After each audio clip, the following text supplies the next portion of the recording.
What's good, y'all? It's AT Malone. It's your boy Cam. And we are back with another episode of WWE's The Aftermath. Now, this week we are going to discuss WWE Raw that transpired just on Monday. There was a lot of things that went down real quick. quick. The start of WWE Raw was probably one of the best starts that I've seen in a long time. A lot of stuff went down. That was probably the best Raw since WrestleMania 41. You think so? Yeah, so like with Roman, Cody, and all of them, that was probably like the best Raw since. I mean, not gonna lie to you. With Seth Rollins cooking up on that mic, bringing all of those masked men in the ring, and then Bro, the energy in the arena, yeah, you felt that through your own screen. Oh, bro. yeah. You felt that before even Oba even walked out. Oh yeah, And then absolutely. How like, Paul Heyman introduced Brock Lesnar like that. Yeah. FAFO, FAF5, and then Brock Lesnar doing what Brock Lesnar doing, going there taking out all of the masked men, and then he had some of them running. You seen him jumping over the barricade, lie, bro. Look, I would have. You got it, bro. Because he was throwing them like rag dolls, bro. He was launching them. Yep. And then him coming face to face with Seth Rollins, and then all of a sudden, lights go black. Boy, Oba comes out and just manhandles Brock Lesnar. But the funny thing was when Brock Lesnar went like this to Seth, and Seth got the hell up out of there. Out of there, bro. Yep, and he just stood there and watched. Man, walked straight into that powerbomb. Man, yeah, straight that fall from grace. And then you know that Oba was like tearing up, right? You saw that? Yeah, bro. Yeah, that was the passing of the torch right there. But what I will say is I think the next time that Brock Lesnar comes to Raw, I think he's gonna get his lick back. He got to. He gonna F5 over. He has to. That'll be crazy. Because the height, I didn't know it was a crazy height difference like that. Oh yeah, he's huge, tall, bro. Yeah, and big. He's not one of these tall, skinny guys. Now I think he's a legit 6'6" guy. Yep, he's a big. He's probably the biggest dude in WWE right now. Nah, he is. Yeah, he's definitely up next to be the champ. But see, my thing is too, he's too big for an Intercontinental Championship, bro. He's too big for a tag. Yeah, he's too big for a tag. They're gonna have to put the belt on him. What you think about him versus Omos? That'd be dope. I'm with it. You with that? Yeah, I'm with it. They would have to reinforce that ring. Dog. They gonna have to reinforce that. That's bro. like 800 pounds in the ring, bro. Yep. Oh yeah, African versus African. For real, man, from the motherland. You know, motherland brothers versus motherland brothers. That would be dope. But overall, though, I thought that was a cool segment. Yeah, because Raw, the segment's been kind of getting dull a little bit. So that right there brought a lot of excitement, especially at the start of the show to carry it at least towards the main event. So yeah, that wasn't bad at all. Yeah. So I mean, OG Americano versus Ludwig Americano. That's what I call him, Ludwig Americano. That shit was fun. That was entertaining. I had predicted that Ludwig was going to win just because of Rayo and Bravo.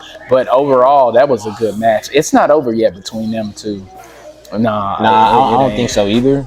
I thought it was a good match. Do you think at Mania it's going to be like a mask versus mask? I was about to say that. That would be dope. Yep. Mask versus mask. Whoever wins. Who do you think should be on mask though? Because if you ask me, I want it to be Chad Gable. Yep, Chad Gable. I want him to go back to his old ways, bro. I think he done built himself back up. And everybody is loving him right now, bro. Because he changed his gimmick. He changed everything. His physique. He always looked like that, but now we need to see Chad Gable go for the Intercontinental Championship, which they should have gave it. They should have gave it to him when it was him, Braun Breaker, in that little triple threat they had going on. So yeah, and speaking of that, bruh, Penta versus Dragon Lee. Oh, they cooked. WrestleMania worthy match, bro. I was so mad at the end because it was so good. I was mad. I was like, bro, why did they have this match at Raw? This is a WrestleMania match. But see, bro. That's where they be making their mistakes, bro. They like putting main like stuff that should be on a pay-per-view, and they like doing it on Raw and SmackDown. That's true. I don't know why they like doing that, but that's a prime example right there because we can all agree that should be on the WrestleMania card. That should have been on WrestleMania. Like last year's SmackDown TLC match with the tag titles. Yeah, we can all agree that should have been on WrestleMania last year. I agree. That match would have probably saved the whole pay-per-view, if you ask me. That was so. I want to see it again, bro. I want to see it again, but now it's like, who is going to face Penta next for his Intercontinental Championship? I got an idea though. Ooh, talk to me, because I don't have JD McDonough. Do you JD versus Penta, bro? I feel like Penta will have to put JD over though, because I feel like JD got a lot in his bag that hasn't been shown yet, and that's a good way to show the crowd. Because remember, it was, who did he go against? Who in the open challenge? Was it Dragunov? I think so. And then when JD had did something to either his back or his ribs when he had hit that table off that backflip, believe it or not, that looked like it hurt, but it got him over though. Like it got him a whole lot of respect. Like people see him differently now because of that. Right. And so I wouldn't have a problem with that. That would be dope. But I think Penta gonna have the Intercontinental Championship for a little bit, man. He needs to have it, bro. And on top of that, I don't want to see no open challenges with that either, because that's where I feel like that's going with the IC title. I feel like I want to see a legit story with Penta, like a storyline with Penta. But who would be his adversary, though? That's the thing. You know what? I'm gonna go ahead and say it. Rey Mysterio. What? Throw it out there. Somebody turn heel something like. Man, no, bruh. Like, okay, think about it. I was thinking about this too earlier. All of the top wrestlers right now, if you think about it, are 40 plus, dog. They're old. CM Punk, he's over 40. Roman Reigns over 40. Randy Orton over 40. Cody Rhodes is over 40 years old. You just said Rey Mysterio, he's over 40. And a Hall of Famer. And a Hall of Famer. Shoot, what's his name? Sami Zayn, he's over 40 years old too. So Drew McIntyre, he's over 40. Every dog. This is the 40 plus WWE right now. So we gotta start, making new stars right now, bro. They gotta get these 20, 30-year-olds, and they kind of moving them in. You got Javon Evans in there, Trick Williams, Obafemi, but the ones that are dominating TV, they're all over 40 years old. If you move Trick over to Raw and have him feud with Penta, I think that would be great, right? You have Trick troll the mess out of Penta, because Penta's about respect. I want to defend the title, this, that, and the third. And you got Trick over here being a goofball, every trolling. Yeah, man, I could take that title off you, this, that, and the third, just like that. You know what I'm saying? Like that right there is a great, excellent storyline you could tell right there. Now this is the thing too. Penta was talking about defending his Intercontinental Championship at AAA, which I think is stupid. That is dumb. Like, why it's not stupid. But why? I get it, because where he came from in AEW, they can do that in their promotion. Take the title all over the world, this, that, taking the different promotions and defend it. That's where he getting that from, bro. But it's not enough titles, AAA, right? And if you take it to AAA, no one knows who you're wrestling over there, bro. That's true. Let's be real. Yeah, that's true. Mr. Iguana would have never gotten over if he hadn't had that stuffed animal, bro. I wouldn't have known who that was. That's true. That is true. I wouldn't have known who that was. Yep, that is true. So what about the Women's Intercontinental Championship match between AJ Lee and Bayley? Choreographed like a motherfucker, bro. Yeah. You can tell, bro. That's my issue with that right there. You can tell. But I thought it was really good. Though. Yeah, I was about to say, man. She went hard. And I'll give it to her, because it's her third match.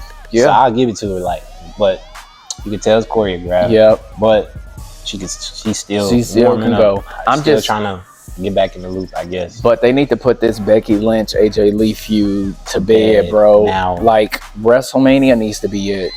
That needs to be it, and I want to see AJ Lee go against, Lyra Valkyria. I'd like to see her go against Roxanne Perez whenever she comes back. I like to see her go, even Raquel Rodriguez. There's so many good, talented women that deserves a shot. How do you at that feel belt. about that feud, actually? That feud is trash, bro. Thank you. That feud is so garbage. What do you think they could have done better to make it be what it should be? Because I feel like everybody's sick of Becky Lynch, bro. Becky Lynch needs to go on another hiatus so people can miss her again, because we're all sick of Becky Lynch. We sick of her saying the same things on the microphone. Sports Illustrated said I was the best, and everybody, man, nobody cares. You're not the best women's wrestler ever. Okay, you mid as hell. like super mid, one of the most mid female wrestlers in the game right now. There's so many female wrestlers that would wipe the floor with Becky Lynch, bro, including AJ Lee. You know what I'm saying? And she older than all of them. You know? So, nah, bro, I think these other female wrestlers need to get a shot. They need to put this feud to bed at WrestleMania and call it a day. I hate they even did it at Survivor Series. Like we all know why they did, because it was in Chicago, right? We understand that. But I feel like there was so much more to this, and they gave us the bare minimum. Yeah. The bare minimum. Yeah. Yeah, so hopefully that'll be over and done with, bro. Like, y'all two husbands hate each other, this, that, and the third. I want that same fire and energy from y'all two. You know, like, it's very mid. Now, what about Stephanie McCurr versus Raquel Rodriguez? We seen that already, bro. That one didn't make sense to me. That was like my restroom break. That was like, okay, well, she's going to try to soften up Stephanie McCurr before her and Liv Morgan go out.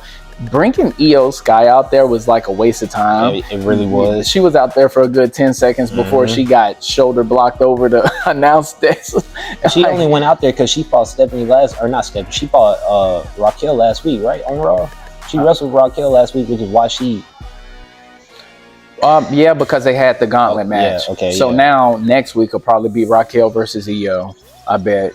So they're gonna do their thing, or it's gonna be Liv Morgan versus and Io. Raquel versus Io and Stephanie. Yeah, I could see that happening too. Because who's Io's opponent at Mania? She ain't got one. Yeah, she doesn't have one. Yep. So maybe they do another gauntlet. I don't know. Or is for it the Asuka? number one contender. Maybe Asuka. I mean, I don't know. I don't think I want to see that either, bro. And then after that, we had Natty versus Maxine Dupree. Bro, waste of time. They need to pack that up. Dog, why would y'all have Natty win again? Like, why are you gonna bury her, you know what I'm saying, big time by making Maxine lose over and over again? I would like to see a rubber match go on. Okay, Natty wins this time, Maxine wins this time, you know, Natty wins this time. I'd rather see that than just Natty dominate. Natty has had her time, right? Here's the problem though, bro. Everything Maxine does in the ring doesn't look believable, bro. Like, you can't buy it. You can't, bro. I can agree to that. And now if somebody need to go back to NXT, it need to be her. It need to be her. It need to be her, bro. I can see that. She does need a lot of work, bro. But damn, seeing Grandma Natty out there just beating up... like, this woman is old as shit and doing all of this to the new talent, bro. So, yeah, I'm sick of that, man. I'm sick of that. But what we got last? CM Punk and Roman. Roman Reigns finally getting in CM Punk's head. Hey man, listen. I think Roman is 3-0 on the mic versus Punk, and I think it's about time for Punk to go ahead and drop that belt. Oh man, go sit down somewhere, you think bro. It's time? I think it's time. He got so mad when he called him old. He said, "You're old." Yep, you're old. Because he knows that this is probably going to be the last time CM Punk has that belt. Even main events of Mania. Yeah. It's about to be over, man. And then the thing about it, though, is when Roman was talking to all of his family, which, you know, he was referring to the MFTs over there, they're going to do something with that, bro. Something is going to happen. Yep, something is brewing. So who does CM Punk bring in to help him out during this feud? Nobody? He ain't got nobody. Nobody likes him. like the Usos was his only real friends, and then he just turned on them. So, you know, CM Punk is a man on his own island, bro. You know, he better get in the gym and start getting in shape. Yeah, because he gonna need it. Because Roman gonna come for that ass, dog. Oh yeah, because Roman let him slide, getting that little fist off. Yeah, because he just sat there and started laughing at him. So what? I think from here on out, Roman's gonna be on every Raw now. From here on out, I don't know. Yeah, I'm not 100% sure about that, but I would love to see it because WrestleMania is like 5 weeks away. Yeah, we got damn near a month left. Yeah, and they got to continue with this storyline, you know, but I like the road to WrestleMania right now. I'm loving what I'm seeing. I know they got more matches to add, so I'm looking forward to seeing. We're missing something Who do you think Randy was on the phone with while Michael Cole was interviewing him on Monday? I don't know. Because he said at the end of his promo, wrestling has more than one royal family. Oh, you think it's gonna be like Ted DiBiase Jr.? Nah, bro. He got legal issues right now, bro. Oh shit. Well, I think it was The Rock. Huh? I think it was The Rock. Oh shit. I think it was The Rock because think about it. Wrestling has more than one royal family. That's true. Who does The Rock always fuck with around WrestleMania season? Cody. Who is the one always getting their ass whooped leading up to WrestleMania? Cody. Who is the one always orchestrating that shit? Yeah, that's true. Dang, I ain't think about that though. And they not selling no tickets right now. Yeah, that is an interesting take. Plus, SmackDown is the Rock show, so I wouldn't be. What if Rock shows up on SmackDown? Oh my god, bro! What? Now we're in WrestleMania season. Now we are in WrestleMania. Yeah, that's gonna be dope. That's gonna be dope. I'm looking forward to Friday now, because we're gonna see. Because you already know Cody is going to be the underdog. He is the underdog, and everybody is definitely gonna be rooting for Randy. Yep, because this is the Randy that we've been waiting to see. You know, the fun, cool, calm, collective Randy was cool for a minute, but we need to get back to that Viper Randy. You know what I'm saying? I'm gonna boot you in your head. That's what we need. And I'm gonna get you out of nowhere. RKO's out of nowhere, baby. I'm telling you, boy, he hit his head on that table so hard, bro. Yo, it was over. Boom. It was over, bro. Yep. Hey, Cody brought it out of him. He brought it out of him. So he got what he was looking for. Yeah. So I can't wait to see what happens on Friday, y'all. Me and the little bro, we are going to finish chilling. And look, subscribe to my little brother's channel. Of course, subscribe to the All Things WWE channel and the main channel, AT Malone 1985. And we will get with y'all next time. Peace.